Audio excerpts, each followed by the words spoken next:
सभी लोगों को नमस्कार। कैमरे के पीछे मैं धीरेन्द्र प्रताप, जिस नाम से ये पेज है। दोस्तों, जैसा कि इस वीडियो का शीर्षक है कि देश के सबसे बड़े हाई प्रोफाइल रेप केस के मामले का खुलासा आज करना था, तो हमारे साथ उसी संगठन, जिस संगठन का ये मामला है, अखिल विश्व गायत्री परिवार में 27 वर्षों से फुल टाइम अपना समय दे करके काम करने वाले कार्यकर्ता हरगोविंद प्रवाह जी हैं, जो इस पूरे मामले को लेकर के उस बच्ची को न्याय दिलाने की लड़ाई लड़ रहे हैं। अब मैं सीधे उनके पास ले चलता हूं आपको, और उनसे हम जानेंगे शुरू से कि ये मामला कहां से शुरू हुआ और वो बच्ची कैसे आश्रम में पहुंची, उस बच्ची के साथ साथ क्या क्या हुआ, ये सब सिलसिलेवार हम आज जानेंगे हरगोविंद प्रवाह जी से। नमस्कार साथियों, मैं हरगोविंद प्रवाह। दोस्तों,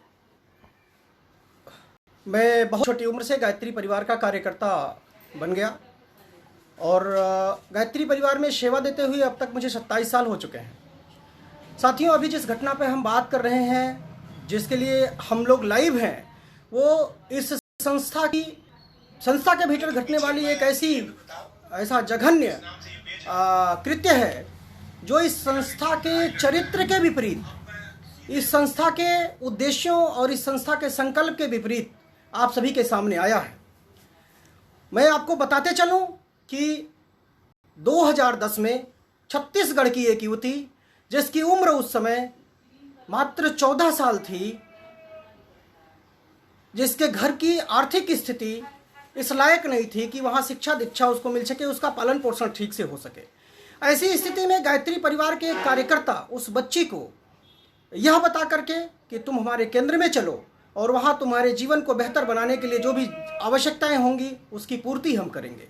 जैसा कि हमारे परम पूज्य गुरुदेव ने अपने समय से ही देव कन्याओं के रूप में दर्जनों कन्याओं को उन्होंने बुलाया, उनके जीवन को पढ़ाया, लिखाया, संस्कारित किया और उनके बहुत भविष्य के लिए अच्छे परिवार में विवाह किया, योग्य वर ढूंढा और अपनी एक सगी पुत्री जैसा उनका पालन पोषण किया था।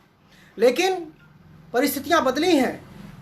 उसी संकल्प के साथ उस बच्ची को, उस बेटी को शांति कुंज लाया जाता है और उस नाबालिग को जब शांति कुंज लाया जाता है तो शांति कुंज लाने के बाद ना तो उसकी शिक्षा शुरू होती है, ना तो उसको संस्कार देने की परंपरा शुरू होती है। बहुत कम समय में, उसके आए अभी कुछ ही समय हुए थे कि उसको व्यक्तिगत सेवा में डॉक्टर प्रणव पंड्या और उनकी पत्नी ने अपनी व्यक्तिगत सेवा में उसको नियोजित कर लिया। यह एक मिशन का दुर्भाग्यपूर्ण दौर वहीं से शुरू होता है। उस दौर में उस नाबालिग लड़की से सुबह से शाम तक काम कराना, उससे व्यक्तिगत सेवा कराना और उसके बाद जो घिनौना कृत्य घटता है, जिसको लेकर के हम आज इस विषय पे आपसे बात कर रहे हैं, उस नाबालिग लड़की के साथ बलात्कार होता है और वह बलात्कार का सिलसिला 4 साल तक लगातार चलता है, 2010 से 2014 तक। और जब वह लड़की बीमार हो जाती है, वह लड़की मरणासन्न हो जाती है, शारीरिक रूप से टूट जाती है, मानसिक रूप से टूट जाती है, तो पहले तो डॉक्टर प्रणव पंड्या जी खुद उसको हॉस्पिटल लेके जाते हैं, इलाज कराते हैं, उसको कोशिश करते हैं वो ठीक हो जाए, और उसके बाद नहीं होता है तो उस लड़की के घर वालों को बुला करके उसके घर भेज दिया जाता है। वो सिकल सेल की बीमारी से भयानक रूप से ग्रसित होती है और भटकते हुए दर दर की ठोकरें खाती है। और उस लड़की ने जो हमसे बताया कि उसको मजबूर होकर के, चूंकि पिताजी थे नहीं, भाई जो थे वो उनकी स्थिति ऐसी नहीं थी कि इसकी मदद करें, और उसने जब घर पे ये बातें लोगों से शेयर की तो वो उपेक्षा का शिकार हुई। दर दर की ठोकरें खाने के बाद उसने इलाज कराया किसी तरीके से, कुछ लोग मददगार साबित हुए और 2018 में जब उसका थोड़ा स्वास्थ्य ठीक होता है तो वह ये प्रयास करती है कि उसका FIR दर्ज हो, उसकी बात सुनी जाए। वो अपने शहर के थाने में जाती है, पुलिस के पास जाती है, लेकिन पुलिस भी उसको भगा देती है। मैं रोकना चाहूंगा आपको कि आश्रम में अगर ऐसा हो रहा है तो वो इसका विरोध नहीं होता है। दरअसल मैं बताता चलूं वहाँ की संरचना क्या है और प्रक्रिया क्या है। हाँ, मैं धीरेन्द्र जी बताता चलूं आपको कि वहाँ श्रद्धालुओं का एक बहुत बड़ा वर्ग, बहुत बड़ा जत्था रोज आता है और उनकी अपनी एक दिनचर्या होती है। गायत्री परिवार शांति कुंज में आने के बाद व्यक्ति अंतर्मुखी होकर के साधना में लगाता है। दूसरी जो सबसे महत्वपूर्ण बात है कि जिस क्षेत्र में, जहाँ पे डॉक्टर प्रणव पंड्या और उनके परिवार का निवास है, वहां शायद मैं आपको बता दूं कि शांति कुंज में रहने वाले हजारों कार्यकर्ता शायद उस क्षेत्र से आज तक भली भांति परिचित नहीं होंगे, जो 20 साल से भी रह रहे हैं। वह ऐसा क्षेत्र है जहां उनके परिवार के अतिरिक्त सिर्फ वही लोग जाते हैं जो जिनकी ड्यूटी वहां लगती है, और वो बहुत गिने चुने लोग होते हैं।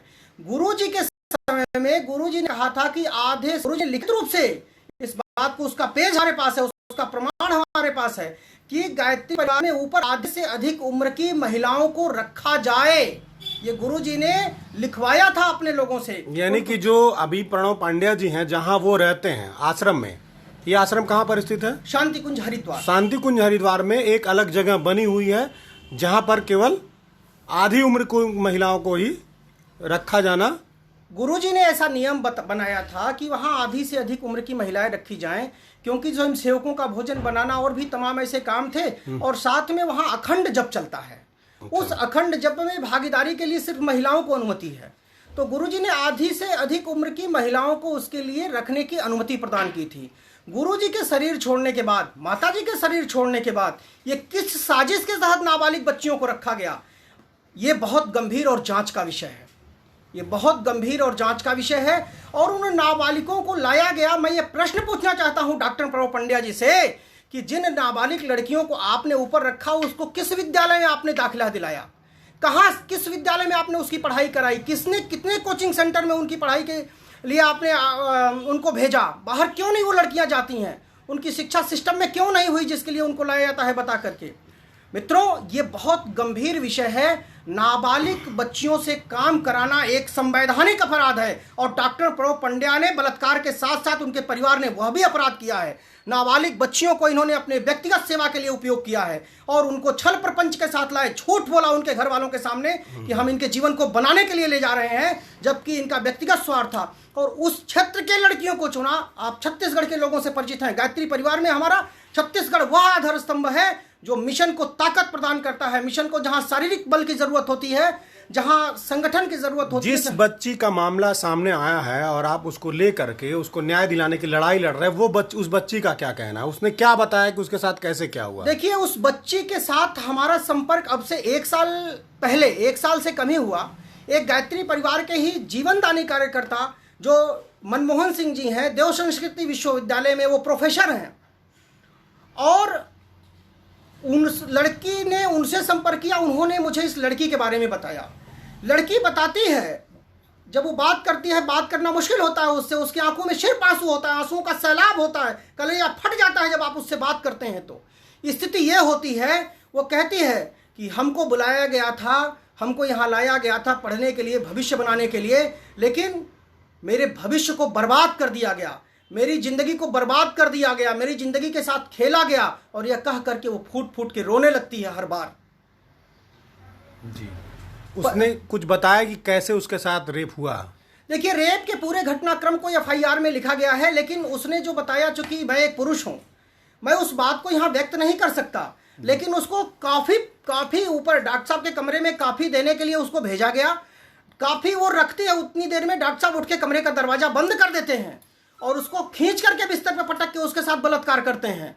इतना करने के बाद जब वो लड़की विरोध करती है, कहती है कि जो है ये क्या कर रहे हैं, वो कहते हैं ये सिर्फ तुम्हारे साथ ही नहीं हो रहा है, ये गंभीर बात है, सबके सुनने की योग्य बात है, और ये जांच का विषय है। उस लड़की से कहते हैं ये सबके साथ होता है। मित्रों, मैं बताते चलूं, अगर इस मामले की सीबीआई जांच हो, इस मामले के तह तक जाए, तो एक लड़की ने जुबान खोली है, लेकिन दर्जनों लड़कियों के साथ एक घटना हुई है जिसके प्रमाण आपको मिलेंगे उस लड़की के बयानों में, उस लड़की की बातों में। और डॉक्टर साहब ने उस लड़की से जो कहा कि सिर्फ तुम्हारे साथ नहीं होता है, ये सबके साथ हो रहा है, तुम्हारे साथ, सबके साथ होता है, ये बहुत गंभीर जांच का विषय है। डॉक्टर साहब, मतलब डॉक्टर प्रणव पांड्या जी अभी अखिल विश्व गायत्री परिवार को के मुखिया हैं इस समय। देखिए, गायत्री परिवार में परम पूज्य गुरुदेव ने मुखिया किसी को नहीं बनाया, ये तथाकथित मुखिया हैं। गायत्री परिवार में परम पूज्य गुरुदेव ने एक ट्रस्ट बनाया था, उन्होंने एक 7 लोगों की एक कमेटी बनाई थी, और उन्होंने कहा था इस मिशन को इन 7 लोगों की कमेटी संचालित करेगी। चूंकि ये गुरु जी के दामाद थे, इस संवेदना का, इस भावना का, और यह परिवार बना था। हम लोगों ने इनको, दीदी और डॉक्टर साहब, हम लोग अपने घर के दामाद की जो इज्जत होती है ना, गायत्री परिवार ने इनको अपने दामाद की तरीके से इज्जत दी। इसका लाभ उठाते हुए इन्होंने खुद को तथाकथित मुखिया घोषित कर दिया। ये प्रमाण दिखाए ना इनको मुखिया कब और आपने किसने उस बनाया। बच्ची को न्याय दिलाने के लिए क्या क्या किया? अभी क्या चल रहा है? पुलिस कोर्ट देखिए, का क्या? संवैधानिक प्रक्रिया के माध्यम से न्याय, चूंकि संविधान में हमारा पूरा विश्वास है, बाबा साहब ने जो संविधान बनाया उस संविधान के आधार पर यह गंभीर बात है। और आप देख रहे हैं कि पिछले दिनों बहुत सारे बड़े बड़े लोग उस संविधान की ताकत से, बड़े बड़े लोग जेल के सलाखों के पीछे हैं और उस संविधान पे हमारा विश्वास है। हाँ, इतना जरूर है कि आज जैसे सभी जगह आपने देखा, उस संविधान के पहलू से खेलने वाले लोग भी हैं। 5 मई को दिल्ली में पुलिस जांच करके 0 FIR दर्ज करती है। 5 मई 2020 5 मई 2020 को 9 मई को 0 FIR हरिद्वार कोतवाली ट्रांसफर होती है। वहां पे एक मुकदमा दर्ज होता है विधिवत क्राइम लिस्ट में जी 9 मई को। और 9 मई से 9 मई के बाद 29 मई को 161 का बयान लेने पुलिस जाती है जहां लड़की थी जी। 31 मई को 1 जून को 164 के बयान के लिए लड़की आती है हरिद्वार। हमारे वकील वहां एप्लीकेशन लगाते हैं कि बयान ऑन रिकॉर्ड दर्ज कराया जाए, उसकी वीडियो रिकॉर्डिंग कराई जाए। इसलिए 2 जून को लड़की का 164 का बयान होता है जी। लेकिन उसके पहले दुर्भाग्यपूर्ण बात है कि FIR दर्ज होने के पहले, FIR दर्ज होने के बाद 161 और 160 बयान होने के पहले ही डॉक्टर प्रणव पंड्या इस मामले में जमानत ले लेते हैं, सॉरी ये अरेस्ट स्टे लेते हैं। वो अरेस्ट स्टे, उनको arrest stay Uttarakhand high court से मिल जाता है, जो निश्चित रूप से एक प्रश्न चिन्ह है कि जब 161 का बयान नहीं हुआ, 164 का बयान नहीं हुआ, पुलिस ने कोई जांच रिपोर्ट नहीं लगाई, किस आधार पर कोर्ट ने कोई स्टे दे दिया। खैर, ये कोर्ट का मामला है और इसका समाधान भी कोर्ट से हमको मिलेगा, पूरा विश्वास है। जी, गायत्री परिवार दुनिया का सबसे बड़ा धार्मिक संगठन है, कह लीजिए। उनके बहुत सबसे ज़्यादा अनुयायी हैं पूरी दुनिया में। अभी आप उनके मुखिया पर यह आरोप लगा है, क्या बच्ची के जान को या आप जो लड़ाई लड़ रहे हैं, आपको कोई खतरा महसूस हुआ? देखिए धीरेन्द्र जी, मैं आपको बता दूं, खतरा तो खूब है, इसमें आप रत्ती भर भी डिनाई नहीं कर सकते। क्योंकि एक तो इनके श्रद्धालुओं का वर्ग है जो ये मानने के लिए कतई तैयार नहीं है कि घटना घटी है। चूंकि यह एक परिवार है, मैं गायत्री परिवार के लोगों से कहना चाहता हूं, अगर इसको आप परिवार मानते हैं और एक बेटी जो आपके परिवार की शांति कुंज में सेवा देती है, आपके परिवार की सदस्य बन जाती है और आपके परिवार की सदस्य है, उसके साथ अगर घटना होता है तो मैं अपने परिवार का सदस्य मानते हुए, अपने गुरुजी की बेटी मानते हुए, अपनी बहन मान करके मैं उसकी मदद कर रहा हूं। और आप सबका उत्तरदायित्व तो बनता है कि अपने परिवार का सदस्य मान करके इस मामले में आप बेटी की मदद करिए और प्रश्न पूछिए, आगे आइए। अगर बेटी गलत है, हम गलत हैं, तो न्यायिक प्रक्रिया के तहत जो भी भारी से भारी, कठोर से कठोर दंड होता है वो हम झेलने के लिए तैयार हैं। उस लड़की अगर आरोप गलत लगाती है तो उसको भी वो दंड मिलना चाहिए। लेकिन सभी गायत्री परिवार के लोगों से मेरा निवेदन है कि अभी कुछ लोग, गोरखपुर के आलोक सिंह, आदित्य पांडे, प्रभाकर सक्सेना, जयप्रकाश वर्मा जैसे दर्जनों लोग, मुकेश राठौड़, ऐसे दर्जनों लोग जो फेसबुक के माध्यम से और तमाम सोशल मीडिया के माध्यम से हमें अलग अलग तरीके से धमकियां दे रहे हैं, अलग अलग तरीके से हमसे निपटने की कोशिश कर रहे हैं। दूसरी एक सबसे बड़ी बात, उन्होंने हमारे चरित्र हनन के लिए तमाम प्रयास करना शुरू कर दिया है। खूब चर्चाएं हो रही हैं। गायत्री परिवार में दर्जनों लोगों से कुछ 20 सेकंड का, 25 सेकंड का वीडियो बनाया गया। धीरेन्द्र जी, आप जानते हैं 20-25 साल से आप खुद मेरे साथ जुड़े हुए हैं। आप मेरे साथ दर्जनों कार्यक्रमों में खुद गए, 5 कुंडी यज्ञ से लेकर 24 कुंडी 108 कुंडी यज्ञों तक, सामूहिक विवाह से लेकर के छोटे छोटे घरेलू कार्यक्रमों तक आप लोग हमारे साथ जाते रहे हैं। तो ऐसी स्थिति में गायत्री परिवार के लोगों को मैं ये कहना चाहता हूं कि गायत्री परिवार के कार्यकर्ता की हैसियत से, एक युग निर्माण योजना के सदस्य की हैसियत से, पंडित श्रीराम शर्मा आचार्य के शिष्य की हैसियत से, जो न्यायोचित बात हो उसके लिए आप मुखर होइए, आगे आइए और इस मामले को जो भी उचित हो, जो न्यायोचित हो, जो संवैधानिक हो, उस प्रक्रिया में इस मामले को चलाने में मदद कीजिए। आप जब मुकदमा आपने दर्ज कराया तब से लेकर के आप छुप करके रह रहे हैं, ना आप अपना पता बता रहे हैं, ना उस बच्ची का पता बता रहे हैं। इस दौरान किस प्रकार के लोगों ने आपका पीछा भी किया और जगह घेरने की कोशिश की, इसके बारे में कुछ बताइए। देखिए धीरेन्द्र जी, चूँकि 5 मई के बाद से यह बहुत बड़ा संगठन है और आपने पिछले दिनों राम रहीम के संगठन में, आसाराम के संगठन में सब जगह देखा। हमारे जो भी मददगार, जिनसे भी हमने टेलीफोन पर बात की, उनको, जिन्होंने हमारे फेसबुक पर हमारे पोस्ट को लाइक किया, उनको सभी को घेरा गया। हम लगातार जहाँ भी हम रहे, 2 दिन 4 दिन से अधिक हम कहीं नहीं रह पाए। जहाँ भी रहे वहाँ, जहाँ भी रहते थे वहाँ कोई ना कोई पहुँच जाता है। उस घर की रेखी हमें बाहर दिखाई पड़ती है, वहाँ से हम जगह को बदलते हैं। और निश्चित रूप से भारी खतरा है। हमारी साथ साथ हमारे जो अन्य सहयोगी हैं, मनमोहन सिंह हैं, तोषर साहू हैं, जो गवाह हैं इस मामले में। तोषर साहू की पत्नी है, वो लड़की है और लड़की की माँ है। हम सभी के ऊपर खूब खतरनाक जानलेवा खतरा है। हमारे साथ कभी भी कुछ भी घटित हो सकता है, क्योंकि अभी जो स्थिति है, उत्तराखंड पुलिस खुद ही इस मामले में किसी तरह की फेयर जांच करने की स्थिति में नहीं है। उत्तराखंड पुलिस जांच में दबाव कर रही है और उत्तराखंड न्यायालय से भी हमें न्याय मिलने की उम्मीद नहीं है। जी बिल्कुल, क्योंकि उत्तराखंड पुलिस, उत्तराखंड सरकार और उत्तराखंड की न्यायालय डॉक्टर प्रणव पंड्या के पूरे प्रभाव में है।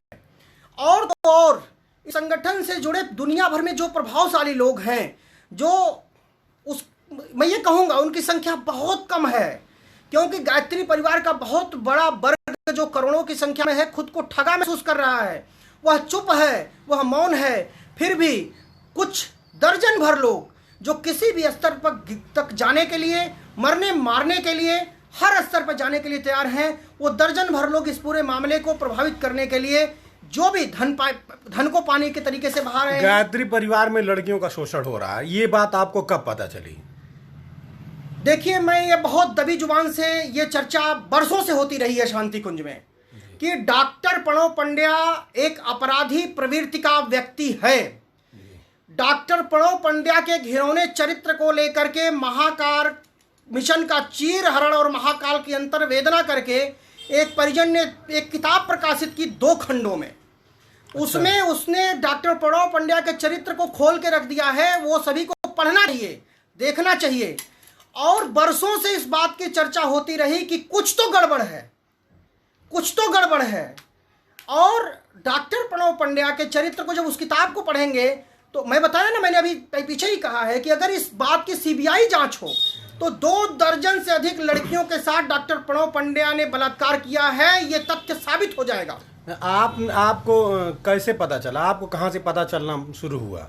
ये चूंकि लड़की से जब हम बात करते हैं, लड़की 4 साल आप आश्रम में कितने दिन रहे? देखिए, चूंकि मैं आश्रम की जो स्थिति है, अगर हम अपने भी 27 साल के जीवन में बता दें तो आधे से अधिक जीवन हमारा आश्रम में गुजरा है जी। या तो आश्रम के कार्यक्रमों में गुजरा है जी। आश्रम के अंदर जो रहने की मुझे अडाप्ट नहीं हुआ। माता जी के जाने के बाद मैं उस संगठन की व्यवस्था को आंतरिक रूप से कभी, मुझे संदेह की दृष्टि से, क्योंकि एक व्यक्ति संगठन में जहां हजारों प्रतिभाशाली लोग हैं, वहां एक व्यक्ति उनको पूरी तरीके से गवर्न करने के लिए किसी भी हद तक जा सकता है। क्योंकि जब मैं मिशन से जुड़ा उसके 3 साल 4 साल बाद ही बलराम सिंह परिहार और उनके साथ सैकड़ों कार्यकर्ताओं को निर्दयतापूर्वक संगठन से निकाला गया। उनके ऊपर फर्जी मुकदमे लगवाए गए, जो बाद में ये सारे मुकदमे हार गए। उन कार्यकर्ताओं के ऊपर फर्जी मुकदमे लगाए गए। उस दिन से और आज का ये दिन है। मैं आपको बता दूं, यह व्यक्ति जो डॉक्टर प्रणव पंड्या है, जो तथाकथित अपने आप को गायत्री परिवार का मुखिया बताता है, वह व्यक्ति एक बहुत ही संदेहास्पद चरित्र का व्यक्ति है। उसके चरित्र की जांच होनी चाहिए, क्योंकि उस व्यक्ति ने अपने आप को स्थापित करने के लिए शांति कुंज के संपूर्ण व्यवस्था का खूब दोहन किया है, उसका उपयोग किया है, सोशल मीडिया से लेकर के, मंचों से लेकर के, हर चीज का। और हजारों प्रतिभा जो शांति कुंज के भीतर आई, हजारों लोग जो शांति कुंज के गुरुजी के सिद्धांतों से प्रभावित होकर के गुरुदेव के उद्देश्य को पूरा करने के लिए आए, जो भी व्यक्ति प्रतिभाशाली आया, डॉक्टर प्रणव पंड्या ने किसी न किसी माध्यम से, और चरित्र हनन तो इसका सबसे बड़ा हथियार है। सबसे पहले उस व्यक्ति का ये व्यक्ति चरित्र हनन करता है, उनके ऊपर आर्थिक गमन का आरोप लगाता है, चरित्रहीनता का आरोप लगाता है, उनके खिलाफ ऐसी परिस्थितियां उत्पन्न करता है कि गायत्री परिवार सज्जनों का संगठन है, वो उनसे नफरत करने लग जाए। लेकिन गायत्री परिवार के हजारों कार्यकर्ताओं से मेरा निवेदन है कि आंखें खोल करके अपने इतिहास पर नजर डालें। और ये सारा गड़बड़ी आश्रम में हुआ, शांति कुंज के अंदर हुआ, वहां हुआ जहां अखंड दीप जलता है, जहां आपको इस बात का पता कब चला, कैसे चला? मनमोहन सिंह जो गायत्री परिवार के भीतर रहने वाले जीवनदानी कार्यकर्ता हैं, जिनके परिवार के दर्जनों सदस्य वहां रहते हैं जी, उनसे इस लड़की ने मदद मांगने के लिए संपर्क किया जी, और स्पष्ट, मैंने बताया ना कि संदेह तो पहले से था इस विषय का। जब हमने महाकाल का चिन्ह पुस्तक पढ़ी तो हमने खोजना शुरू किया आखिर ये, और जो महाकाल का चिन्ह आज तक 2012 से प्रकाशित किताब, इनकी औकात नहीं है कि उस व्यक्ति के खिलाफ FIR दर्ज करा दें। ये खाली बातें करते हैं, क्योंकि जो गंदे लोग होते हैं, जो चोर लोग होते हैं ना, जो अपराधी और बलात्कारी होते हैं, वो उनको पता होता है कि मैं क्या हूं। आप कानूनी रूप से क्या कर रहे हैं अभी? उस बच्ची को न्याय दिलाने के लिए क्या कर रहे हैं? देखिए, कानून अपना काम कर रहा है, FIR हो चुका है। अभी हमारी प्रक्रिया, जिस प्रक्रिया से हम गुजर रहे हैं, हमको हाई कोर्ट में एक लंबा ड्यूरेशन हो गया, हमको डेट नहीं मिल रही है जी। तो हम कानूनी प्रक्रिया में, हम इस मामले की CBI सबसे पहले हमारी मांग है। सबसे पहली बात तो यह है कि ऐसे मामलों में तत्काल गिरफ्तारी होती है, वो गिरफ्तारी क्यों नहीं हुई अभी तक? हाई प्रोफाइल मामला है, आप समझ सकते हैं। एक प्रभावशाली व्यक्ति है जिसके पास धनबल भी है, जनबल भी है, बाहुबल भी है, जिसका चरित्र भी आपराधिक है। आज की जो स्थिति है, उसने पूरी तरीके से हमारी पुलिसिया व्यवस्था को और कानून व्यवस्था को प्रभावित कर रखा है। और पिछला इतिहास रहा, देखिए, प्रभाव बहुत दिन तक नहीं टिकता है, बहुत स्पष्ट है। और गायत्री परिवार एक ऐसा संगठन है ना, जिस संगठन में अभी मौन है वो संगठन, लेकिन उस संगठन से आज भी मैं पुनः अपील करता हूं। मैं मेरे बारे में, मेरे जीवन के बारे में आप नोन है, मैं गोरखपुर का रहने वाला हूं, और अगर मैं दोषी हूं, अगर लड़की दोषी है, तो जो कठोर से कठोर संविधान में दंड हो या आपके दिमाग में जो कठोर दंड हो, वो हमें मिलना चाहिए। लेकिन पहले इस मामले की फेयर जांच हो, इसके लिए मुखर होइए आप, इसके लिए आप आगे आइए, इस मामले की CBI जांच कराइए। ये गायत्री परिवार के लोगों से मई जून से लड़ रहे हैं, क्या आपने मीडिया को ये संपर्क नहीं बताया, मीडिया को इस बारे में नहीं बताया? मीडिया में कहीं इस बात की कोई चर्चा नहीं है। देखिए, जब जैसे ही ये खबर FIR लाज होती है, 6 तारीख को हिंदी खबर ने इसको लाइव चलाया, और मैं बताऊं आपको, मेरा एक सेंटीमेंट था कि चूंकि मैं इस संगठन का सदस्य हूं, मुझे ऐसा लग रहा था कि हजारों लाखों की संख्या में जो कार्यकर्ता हैं, जो अभी निश्चित रूप से इस बात को जानने के बाद न्याय के लिए आगे आएंगे। तो हमारा यह संगठन शुरू से, हमारे गुरुजी के सिद्धांत थे कि मीडिया हमें न्याय नहीं दिलाएगी, हमें न्याय मिलेगा जनता के सहयोग से। हमें जनता के बीच ये बात जानी चाहिए। मीडिया से हमने खुद दूरी बनाई। जनता के बीच बात कैसे जाएगा? मीडिया से हमने नहीं, हमारा खुद इतना बड़ा संगठन है, बात सबके तक गई। लेकिन आज मैं इस बात से आहत हूं कि जो संगठन नीति और न्याय की बात करता है, जो मर्यादाओं की बात करता है, जिस संगठन ने 21वीं सदी नारी सदी की घोषणा कर दी, 21वीं सदी नारी सदी और नारी ही लाएगी सतयुग, आज एक नारी के साथ बलात्कार होता है और उस संगठन के करोड़ों कार्यकर्ता चुप हैं, मौन हैं, अपने घरों में बैठे हैं। इससे बड़े शर्म की बात दूसरी नहीं हो सकती। आज मजबूर होकर के हमें सोशल मीडिया के माध्यम से लाइव आना पड़ा। हमको खतरा था, जान का खतरा था। हम अपना लोकेशन नहीं किसी को बता सकते थे, क्योंकि हम रोज अपनी जगह बदल रहे हैं, आज भी बदल रहे हैं। कभी भी हमारे साथ कोई भी घटना घट सकती है, इसलिए लाइव आना या मीडिया से संपर्क करना हमारे लिए संभव नहीं था। मीडिया संपर्क ये कितना बड़ा केस है? क्या इसको आसाराम की तरह देखा जा सकता है या राम रहीम के केस की तरह देखा जा सकता है? क्या कहेंगे आप? देखिए, आसाराम की केस और राम रहीम की केस से बड़ा केस है ये, क्योंकि उस केस की घटनाक्रम दूसरी तरह की थी। इस केस के घटनाक्रम के तह में जाएंगे तो आप 2000 के बाद से 2020 तक की अगर एक एक बच्ची की वहां CBI जांच हो, एक एक बच्ची का बयान हो, और जितनी बच्चियों ने वहां सेवा दिया है, आपको मिलेगा। जैसा बच्ची बार बार बताती है, जैसा कि डॉक्टर प्रणव पंड्या ने उसके साथ बलात्कार करते हुए कहा कि सिर्फ तुम्हारे साथ नहीं हो रहा है, ये सभी के साथ होता है, 5 मिनट में तुमको छोड़ दूंगा। वो सभी कौन है? वो सभी कौन है? ये जांच का विषय है। तो ये गंभीर बात है। उससे भी बड़ी गंभीर बात है, आज डॉक्टर प्रणव पंड्या की एक उम्र हो चली है, लेकिन इस व्यक्ति को उन 13-14 साल बच्चियों के सील तोड़ने की लत लग चुकी थी, और उस लत का शिकार बनाया इस हफ्सी ने। उस धर्म की आड़ में, उस संगठन की आड़ में हजारों लोगों कि आस्था की आड़ में, क्योंकि मेरे पास धन बल है, मेरे पास जनबल है, मेरे पास बाहुबल है, जिसकी आड़ में मैं करता रहूंगा और ये बात दुनिया के सामने नहीं जाएगी।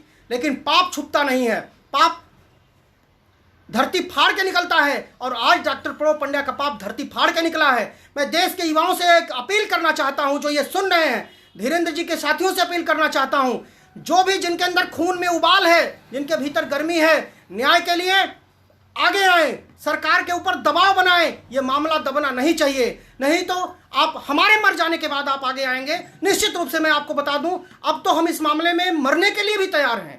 अगर हमारी मौत भी होती है तो उसके उन शर्तों पर भी अगर इस बेटी को नहीं है तो हम मरने के लिए भी तैयार हैं। लेकिन हमारी मौत के पहले आप आगे आ जाएंगे, शायद हमारे उस बहन की जिसके साथ अन्याय हुआ और हमारे 2-4 सहयोगियों की जान और जीवन आप बचा सकते हैं। ये आपसे अपील है देश के युवाओं से कि आइए, मुखर होइए, सोशल मीडिया के माध्यम से, धरना प्रदर्शन के माध्यम से, और आवश्यकता पड़ी तो लोकतांत्रिक तरीके से। धीरेन्द्र जी, अगर आवश्यकता पड़ी तो लोकतांत्रिक तरीके से हम शांति कुंज का घेराव करेंगे। इस व्यक्ति को अपने पद से इस्तीफा देना चाहिए था, अगर ये सच्चा इंसान था तो। जब कभी ऐसे बाबाओं पर या ऐसे कहते हैं कि धर्म गुरुओं पर अगर इस तरह का कोई लांछन लगता है, तो उसके जो अनुयायी होते हैं, जो मतलब अंधभक्त होते हैं, वो आपके खिलाफ हो जाते हैं। आप ऐसे लोगों से क्या कहना चाहेंगे कि वो इस भ्रम को तोड़ें और कैसे आपके साथ खड़े हों? आप क्या कहना चाहेंगे? देखिए, मेरे साथ खड़े होने की जरूरत नहीं है, आप न्याय के साथ खड़े होइए, आप अपनी बहन के साथ खड़े होइए, देश की बेटी के साथ खड़े होइए, गायत्री परिवार के बेटी के साथ खड़े होइए। और अंधभक्तों की मंडली दुनिया में रही है। लोग ये कहते हैं कि अभी जैसे ही इनके ऊपर एफआईआर दर्ज होता है, लोगों ने सबसे पहले मुद्दा उठाया कि यह तो ईसाई मिशनरियों का खेल है। उसके बाद तुरंत इन्होंने मुद्दा उठाया कि ये तो कांग्रेसियों का खेल है। उसके बाद इन्होंने मुद्दा उठाया कि ये मतलब ऐसी ताकतों का खेल है जो सनातन का विरोध करती हैं।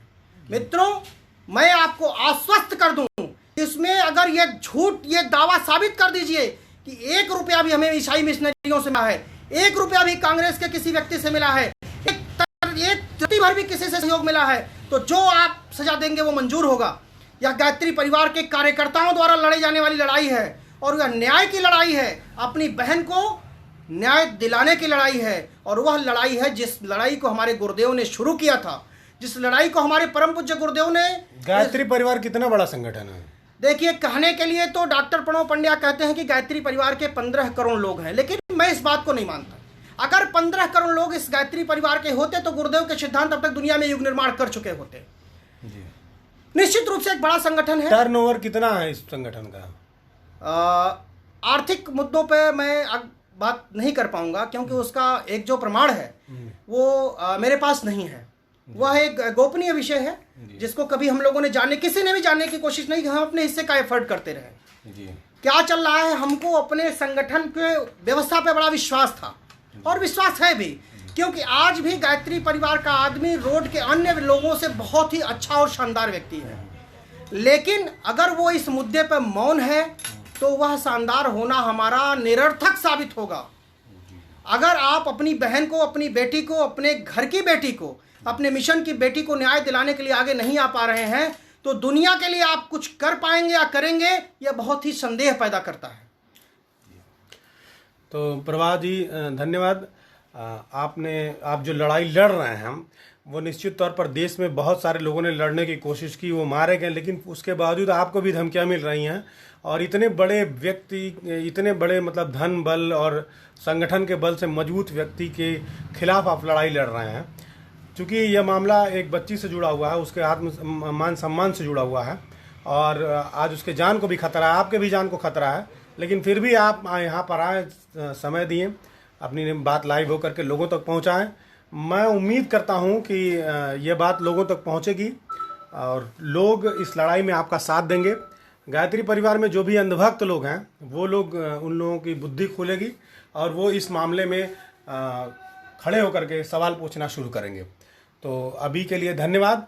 आगे जल्द ही हम बच्ची से आप कब हमसे रूबरू कराएंगे?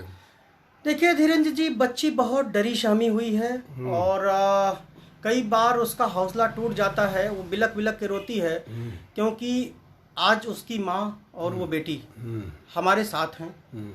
लड़की के परिवार के अन्य सदस्यों को इन्होंने धमकी से, पैसे से, प्रलोभन से अपने पक्ष में कर रखा है जी। ये बहुत बड़ी बात हो रही है।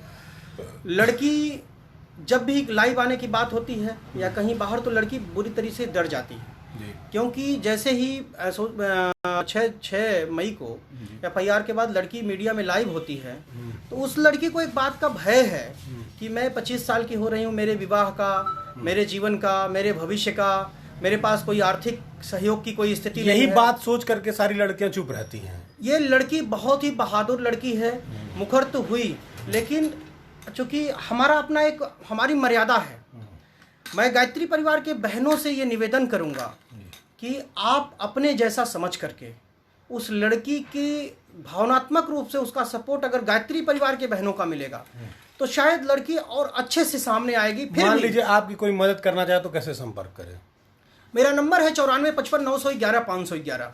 एक बार फिर से बोल दीजिए। मेरा मोबाइल नंबर है 9455 911 511 9455 911 511।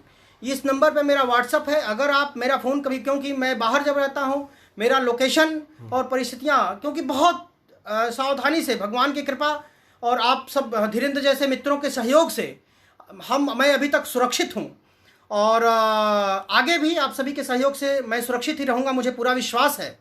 लेकिन जो हमारे पास जैसे मोबाइल का लोकेशन और सारी चीज़ों को बताएं, बहुत बार मैं मोबाइल ऑफ रखता हूं, तो आप मुझे व्हाट्सएप से संपर्क कर सकते हैं, फेसबुक पे मुझसे संपर्क कर सकते हैं, कमेंट में संपर्क कर सकते हैं, मुझे फ़ोन कर सकते हैं। और आने वाले समय में मैं बताऊं धीरेन्द्र जी, आपसे मैं निवेदन करूंगा कि हमें हजारों साथियों के साथ शांति कुंज हम सबको कूच करना है, शांति कुंज का घेराव करना है और हमको न्याय की मांग करनी है। उस व्यक्ति को बाहर लाना है, उस व्यक्ति को बाहर आके वो बताए कि उसने गलती की है या वो गलती नहीं की है, या वो अपने पद से इस्तीफा दे। आज भी वो व्यक्ति अपने पद पर बना हुआ है और उस पद पर बने रहना हमारे लिए इसलिए घातक है क्योंकि अपने पद का वो व्यक्ति दुरुपयोग कर रहा है। जी बहुत बहुत धन्यवाद। हम लोग फिर से लाइव होंगे जब हम बच्ची से मुलाकात करेंगे, आप सभी से लाइव इंटरव्यू कराएंगे।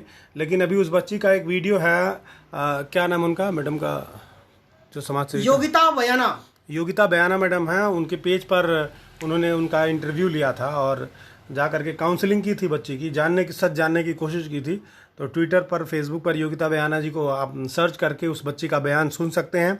आप बात हम लोग बात खबर पर भी, हिंदी खबर को भी सर्च करके आप उसका बयान सुन सकते हैं। आप बात करते हैं हरगोविंद प्रभा जी, जो विगत 27 वर्षों से यानी बचपन से ही गायत्री परिवार से जुड़े हुए हैं और तन मन धन से उसमें अपना पूरा जीवन लगा करके काम कर रहे हैं।